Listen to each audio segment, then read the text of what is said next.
उसके बाद दिनेश सिंह जी ने जिस तरह से विरोध किया है, किस तरह देखते हैं आप? बहुत छोटी हरकत है, बड़ी ओछी हरकत है। आप सुनते हैं ना कि अपनी गली में कौन खड़ा होता है, अपनी गली में खड़े होकर कौन ललकारता है। आज दिनेश प्रताप सिंह जी ने अपनी गली, अपनी चारदीवारी के बाहर खड़े होकर 50-60 लोगों को बामुश्किल से इकट्ठा कर पाए। उसमें से आधे लोग राहुल गांधी जिंदाबाद के नारे लगा रहे थे, कि दर्शाता है उनकी क्षमता को और राहुल गांधी जी की लोकप्रियता को। लोग राहुल गांधी जी से हाथ मिला रहे थे, राहुल गांधी के साथ भाजपा का झंडा लेकर फोटो खिंचवा रहे थे।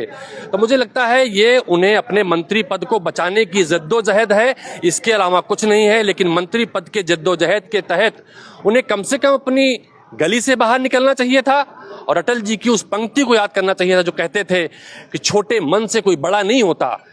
वो एक मंत्री भी हैं, भले वो उन्होंने चारों धाम की यात्रा की है। जब वो बसपा में गए तो उन्होंने कहा बहन जी ने हमें जन्म दिया है राजनीतिक रूप से, उनको गाली दी। मुलायम सिंह जी ने उनकी जीवन रक्षा की, उनको गरिया कर गए। सोनिया गांधी, प्रियंका गांधी जी के लिए क्या शब्द बोलते हैं। रायबरेली की मीडिया, आज की मीडिया पूरी तरह वाकिफ है, उन्हें माँ और भगवान कहते थे।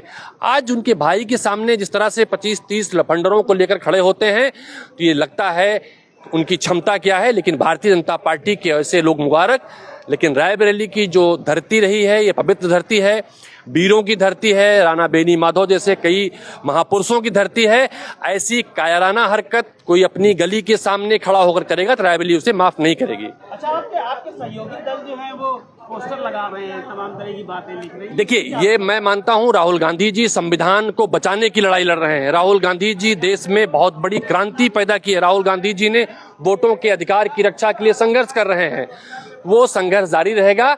मुझे लगता है इस बीच में सारी चीजें संविधान के अनुरूप होनी चाहिए। बहुत बहुत धन्यवाद।